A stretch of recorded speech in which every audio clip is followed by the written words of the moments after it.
Welcome to Football Scorecast. Let's deep dive into this Let's Talk podcast topic about Spurs tactics. That 6-3 loss against Liverpool, a match that's been called both chaotic and riotously entertaining, it has everyone talking. Yeah, it was certainly a spectacle. And that scoreline has really fueled the debate about Ange Postecoglou's attacking tactics. Okay, but can we really judge a manager's entire approach based on one wild match? Especially against, the league leaders. It's tricky. We need to unpack the context here. Spurs were missing 8 first-team players due to injury. 8 players. Yeah, forcing Postecoglou to field a makeshift lineup. 8 players. It's a huge chunk of the squad. It's almost like sending a team of reserves into battle against gladiators. It definitely puts them at a disadvantage. To truly understand what happened, we need to dissect the match itself, not just the final score. All right, let's rewind to that roller coaster of a game. So it started with Liverpool going up 2-0, right? Yeah. Yes. Early goals from Diaz and McAllister seemed to put Liverpool in control. But then, just before halftime, Spurs fought back with a goal from Maddison, Giving them a glimmer of hope. Yeah. Only for Liverpool's Szoboszlai to score right before the half ended. Talk about a momentum swing. It was a gut punch for Spurs. And the second half started with Salah scoring twice, putting Liverpool up 5-1. At that point, it felt like the dam had broken. A total collapse. Not quite. Spurs, incredibly, managed to score 2 more goals through Kulusevski and Solanke, bringing the score to 5-3. So a glimmer of a comeback. It felt that way for a moment. Yeah. But Liverpool ultimately sealed the deal with a final goal from Diaz, ending the match at 6-3. Okay, that scoreline looks pretty painful. Yeah. But before we jump to conclusions about Postecoglou's tactics, how much did those missing players really impact the game? Massively.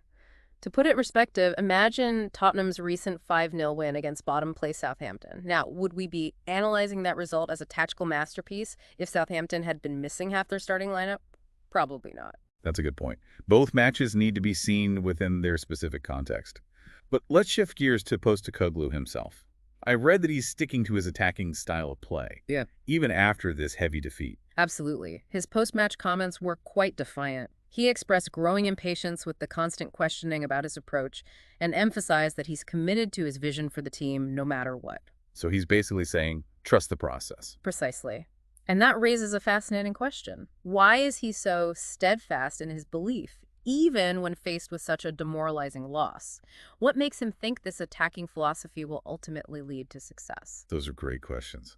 Let's dig into those next. Well, one reason for Postecoglou's unwavering commitment could be his belief in building a strong team identity through a consistent style of play. Okay, I see that. It makes sense. If the players truly understand and buy into a particular system, they'll be more effective on the pitch. Kind of like a well-oiled machine.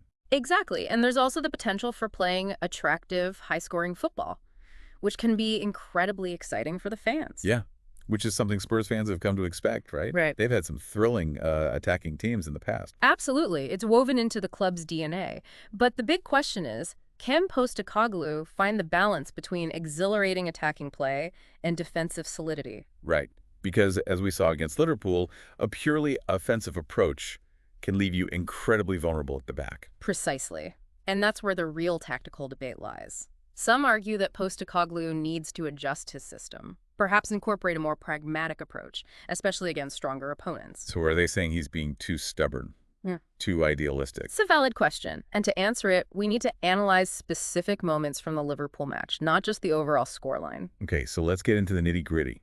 Did Liverpool exploit any particular weaknesses in Tottenham's setup? They definitely did. One area where Liverpool repeatedly found success was in exploiting the space behind Tottenham's high defensive line. Ah, the classic high-risk, high-reward tactic. If you push your defenders up the pitch, you're vulnerable to quick counterattacks. Exactly. And Liverpool, with their pacey forwards like Salah and Diaz, are masters at exploiting those gaps. In the first half, both of Liverpool's early goals came from balls played over the top of Tottenham's defense, catching them off guard. So it wasn't just a case of individual defensive errors. It was a tactical vulnerability that Liverpool strategically targeted. Absolutely. And it highlights the challenge Postecoglou faces.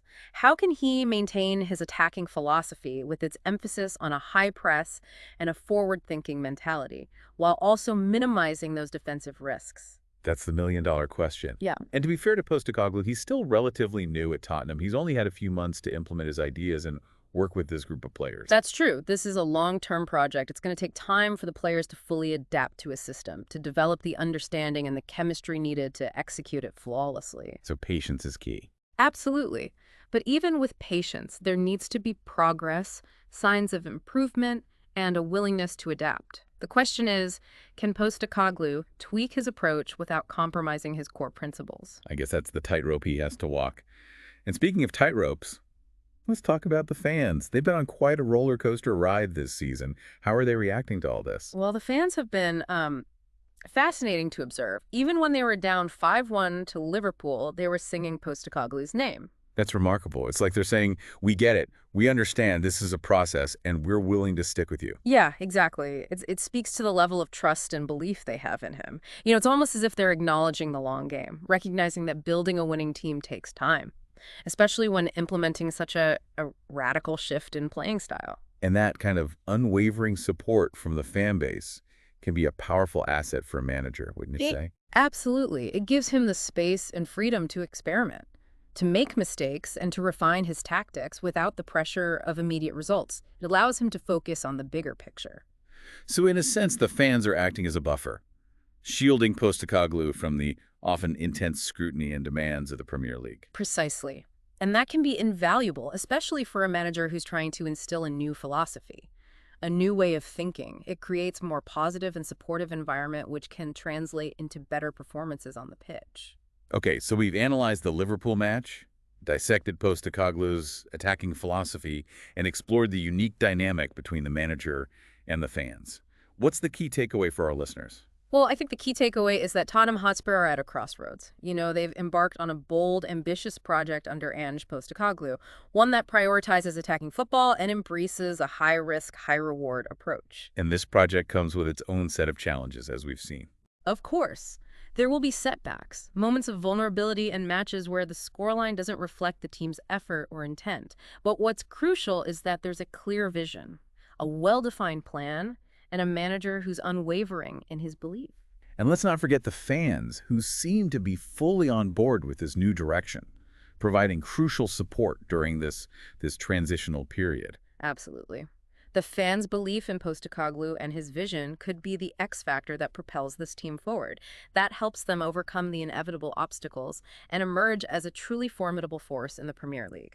So the question remains, will Postecoglou's attacking philosophy ultimately lead to success for Tottenham? That's the big unknown, the source of much debate and speculation.